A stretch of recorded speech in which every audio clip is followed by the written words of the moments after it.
Okay, we're going to show how to clone a drive. When you have bad sectors and stuff, when you can't boot, what you want to do is you try and make a clone of the drive so that you can get access to it. Because a lot of times when you're booting or when the operating system tries to mount a partition, it causes problems if there's bad sectors on the drive or there's a problem with the drive.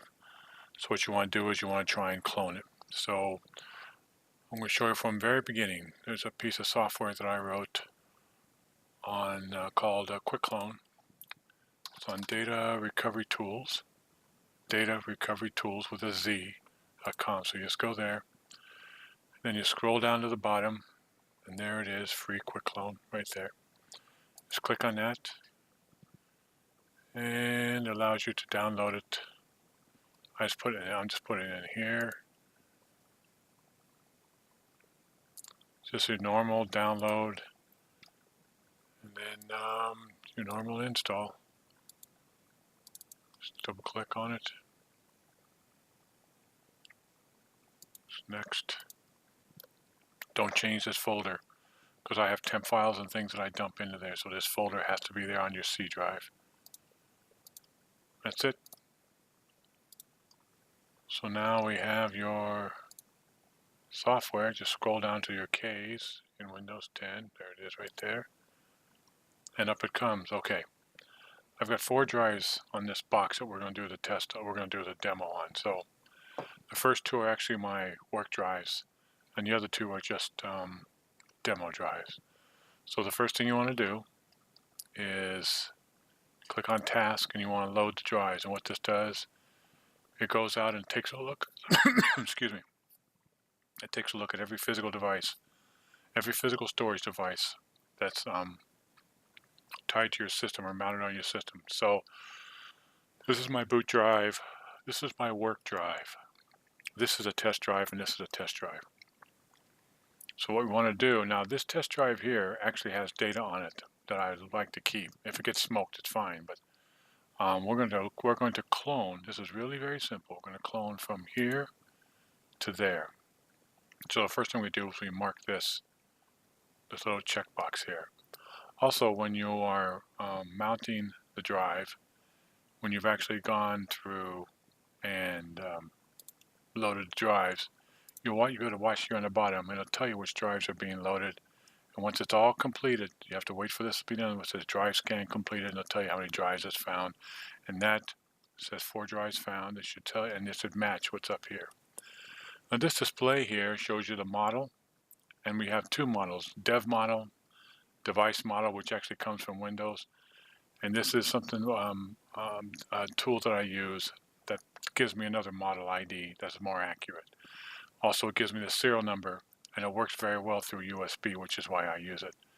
Gives you the size in sectors, the size in gigabytes, the interface where the SATA is normally internal to your box. USB is, of course, self-explanatory.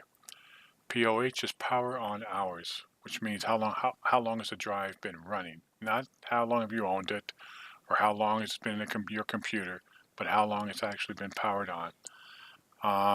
If the drive is locked, which means that you can't write to the drive, but this is a smart lock. This is actually a device lock that's on the firmware and not a lock that's part of the operating system. Smart. There's a lot of self-monitoring analysis reporting tool. That's what this stands for. There's a lot of indicators that you can take a look at. How many bad sectors over a period of time, if you had any bad reads. There's a whole lot of different indicators that allow you to make a determination if the drive is good or bad. And I take 4 or 5 of those indicators, and I take a look at what values are in them, and I grade the drive. And these drives have no problems. The state and the status, that's only when it's actually working. You'll have a state where it's cloning, and it'll say it's working or something like that. And then finally, we have a read-only. Now what this is, there's a way to set your drive so that they are read-only. There's also a way to set the drive, set your system so that when you mount a drive, say you plug in a USB drive, when you plug one in, it doesn't mount automatically. The reason this is in the software, I put this in the software, is because if you're going to make an image that has an MD5 hash tied to it, you can't have anything messing with the drive. So what happens is that when you plug a drive into a USB, Windows automatically tries to mount it. If you turn that off, if you turn that off with this, it won't automatically do that. It won't automatically mount the drive. In addition, you don't want anything reading from the drive, writing to the drives, or messing with the drives where it's only read-only. You don't want to be able to write to the drives as well. So you can set it so that within the config file, you can enable the drives, the marked drives, as read-only, so that nothing can write to them during the cloning or imaging process. That way you have a clean clone with an MD5 hash in Windows. In this software, what you can do is go into configuration, go into the Kwik Klone, and just create MD5 hash. You click on that, and when you create the image, you click on accept configuration. And when you click on when you make the image, this isn't for clones, this is only for images. So when you make the image, it'll have an MD5 hash, and then you can compare that. This here we should probably look at. This is how many errors before I gotta fix that. Errors before the image abort and total errors to display. So what that is if you have a drive that has a lot of bad sectors on it, 100, 200, 300, thousands of them, it could take forever and a day for it to clone. Also, it could just chew and chew and chew at the drive. And eventually what will happen is this drive will heat up, and it can actually damage the drive to where it won't mount anymore. So what you want to do is you want to keep this number as low as possible. 50 is actually pretty low. That's not very many sectors. But after 50 sectors, the clone stops, and you'll actually get a message. It'll say the clone stopped because there's too many errors. So that's pretty much it when it comes to the configuration. So now we're going to actually start a clone. There's some things you need to be aware of. So we're going to clone this drive here, and we're going to clone it to this drive here. So we go to imaging, and then we click on clone selected drive, and then we're going to clone to this drive here. When I put this list up, I take the drive out that I'm actually going to clone from, so I don't confuse anybody. So we click on that, and then we say begin cloning drives. Now here's the thing that you have to pay attention to, because this software just does not mess around. There are two volumes mounted on this physical device. This is the physical device name. This is the volume name. That's the volume name that are mounted on this physical device. We have drive J and drive K that's mounted on this physical device. So normally under Windows, you can't clone, you can't write to a drive that has mounted. But this software uses a tool that allows you to do that. So if you click on yes, this K drive and this J drive, gone. So then the reason I'm telling you this is because it doesn't, if you choose the wrong drive, it doesn't matter if it has volume, there's nothing's going to stop it. So if you have a drive that say you have your family pictures on or something like that, and you're cloning the wrong, and you're actually trying to clone the drive from the drive that has the pictures on it to the drive to another drive because the other drive's got problems, or for whatever reason. When you do that, and if you do it the wrong way, where you're actually cloning the new drive to the old drive, it'll destroy everything on it. You will lose everything. So be very, very careful. This is merciless. That's why I have the warning up here. All data on the drive on this drive list will be destroyed. So all data on this physical device that has these two mounted drives on it is going to be destroyed. Now I put these on here as a demonstration, as an illustration of what's going to happen to these two drives once you get started here. So I'm going to say yes. Now here's what happens if you say no. It just tells you that the clone's been canceled. Nothing gets hurt. I don't do anything. So, but we're going to go again, image, clone selected drives. We're going to clone to this drive. Also, if I clone, this is actually my work drive here. If I clone to this, begin cloning drives, this is actually work. That's actually source code on there.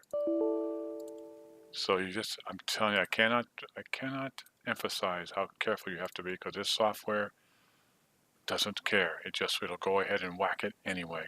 So begin cloning drives, click on yes. So now it's going through the process, and there it is. Now, if we were to go back and take a look at this drive, it's actually cloning the drive now. It's pretty slow, actually. You see the little bar right here, because these are two USB devices. What this tells you is how long it's going to take to clone, 120 gig. We've cloned about almost a gig now. So we're cloning forward. It tells you which type of clone, because we can also do backward clone or reverse clones. The reason you do that is many times. I've been in this a long time, 35 years. And many times when a drive starts going bad, it's the front of the drive that goes bad, because that's the part of the drive usually gets hit the most. Also, that's where the file system usually resides, especially if you have a single partition on the drive. So if you have a single partition on the drive, then the partition sector at the beginning of the drive gets the crap beat out of it, and that's the one that usually gets damaged. So it's the source drive, go into the destination drive. Now these are the same kind of drives, although these model numbers are different. These are actually the same kind of drives, and the sizes are different. You can see the drive's actually cloning right here. Tells you which one's the source, which was this one, which was the destination. The status is that we're cloning, and it's going to take another 50 minutes or so. Now, at the end of that, what will happen is you'll get a message that either you had ran across over 50 bad sectors, and the clone stopped automatically, or the clone was successful, and you'll get a message here, down in here, that says that they'll tell you that the clone was successful, and you get a message here, and the status will say a successful state will be successful, and this will be cloned, and it'll be all finished. Now we're not going to sit here for another 45 minutes to get this done. So I'll show you another feature of this piece of software. But this is it. This is how you clone a piece of software. I'm sorry. This is how you clone a physical device, physical drive. You can do this with any device, any block device. You can do this with little USB drives. A lot of people, what they'll do is they'll take this piece of software, and they will have a bunch of little USB drives, and they'll make images, a bunch of them, and put them on drives. And as a backup kind of situation, you can use this as a backup as well. It doesn't take very long. Some people may have a 500 gigabyte drive, and they may have a 4 terabyte kind of work drive or data drive, and they'll dump that to the drive every once in a while in case something happens. Also, you can use this cloning. You can actually make the drive bootable. You can clone this onto another drive and make it bootable. The only thing I'm not sure of is because Microsoft uses a HAL formula, which is a bunch of serial numbers of all kinds of different devices on the computer, and they run this algorithm against it. They come up with this number. Every time you boot your system, this number is created and is compared to when it's actually stored on your system. If they don't match, then Microsoft realizes it's not in the same system, and they'll come up and they'll blue screen you a lot of times, and you actually have to call Microsoft to get a new serial number. And that's their mechanism for making sure that people don't pirate the software. The thing is that Windows 10, they gave it away. So I'm not quite sure if they still do that or why they still do that. But the fact is that it's not necessary anymore. So you can actually clone this drive onto another drive and make it bootable. Not so much on a different system, though. I still think you're going to get blue screened. I haven't done it, but that's a possibility. So we've cloned, it looks like here we've cloned about 10 gigabytes. This is through USB 3.0, and that's slow. This isn't on through the bus. This isn't from USB drive to a bus or a bus to USB drive. This is USB to USB, and that's slow. There's no real DMA per se, because you got the speed of the 3.0 that slows everything down. So anyway, so we're not going to wait for this. So we can go up here to imaging, actually the task, and we can terminate the current job. And it'll just stop the job. And it'll ask you, do you want to stop this job? And yes, we do. What you'll get is you'll get a state which goes back to idle, and then it'll give you the status which was terminated. And then down here you'll see a message, clone from Sabrent to Exeter, terminated prematurely, and you get a little thing here that says failure. It's only because we stopped it because of the demo. But that's it. That's really it. That's how you clone a drive. You just wait for it just to go from one drive to the next. And then this is a 120 gig USB and it's going to take an hour. I would say that the average 500 gigabyte drive takes about an hour, hour and a half. 1 terabyte takes about 2.5 hours, maybe more. But that's it. Just go to the website. This piece of software is free, by the way. You don't have to pay for it. I don't have anything in here that you can't do. Everything in here you can do. You can also wipe select a drive. Actually, I'll show you how to do that as well. So let's say we're going to wipe this drive here. Also, let's do this real quick, just in case. So we're going to image the drives again. We're going to clone the drives. Now the last time we got the partition.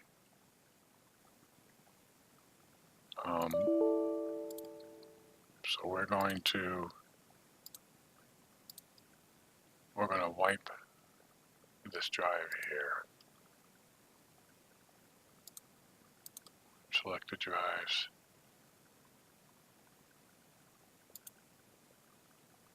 Off we go, and it's actually wiping the drive, writing the zeros to the drive. Tells you what LBA it's on. Now, if we take a look under disk management, this is the drive that we just smoked.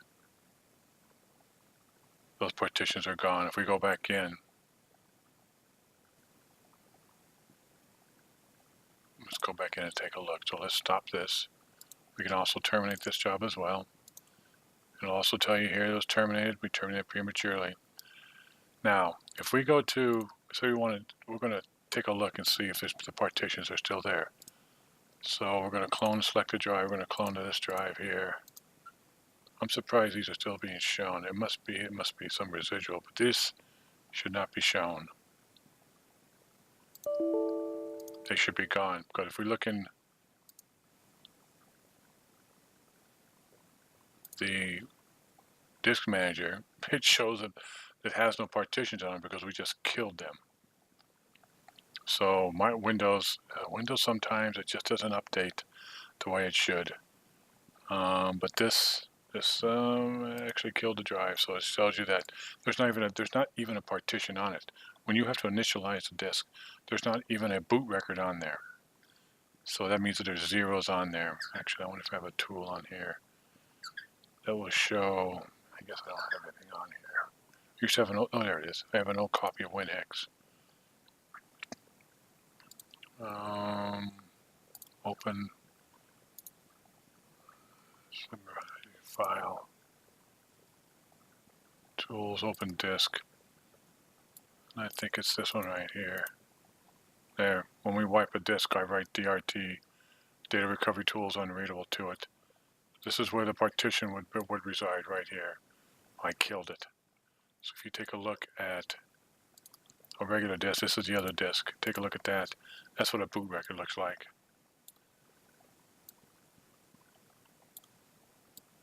That's a boot record right there. This is all the boot code. This is the actual partition information here. If we were to view this as a template manager as a master boot record,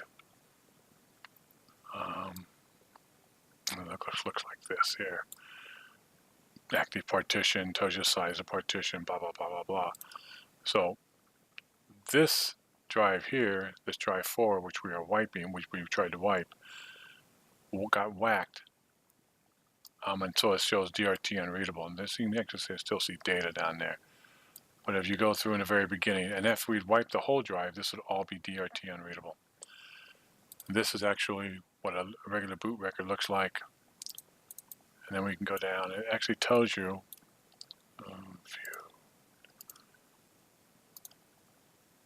which sector's preceding the partition 2048. If we go to sector 2048, which is already in there, that's right there. This is the actual the BIOS parameter block OS boot record.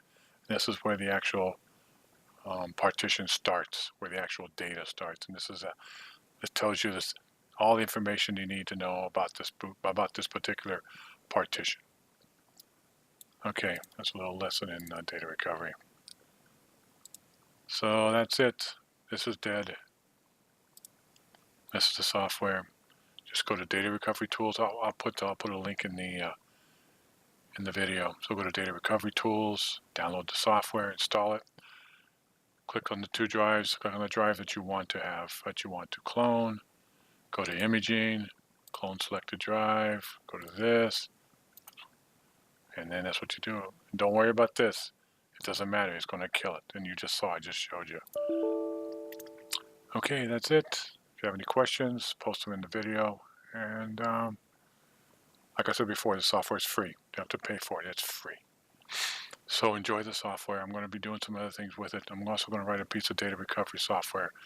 And I'm going to write another piece of software that actually go out and scan the drive and look for bad sectors and give you back a report. I'm not going to put it in this one. I'm going to do a new one. Another piece of software. I don't know what I'm going to call it. But so anyway, so yeah, enjoy the software. Thanks a lot for watching. Like I said, if you have any questions, just put them in the video, or put them in the bottom of the video. Thanks.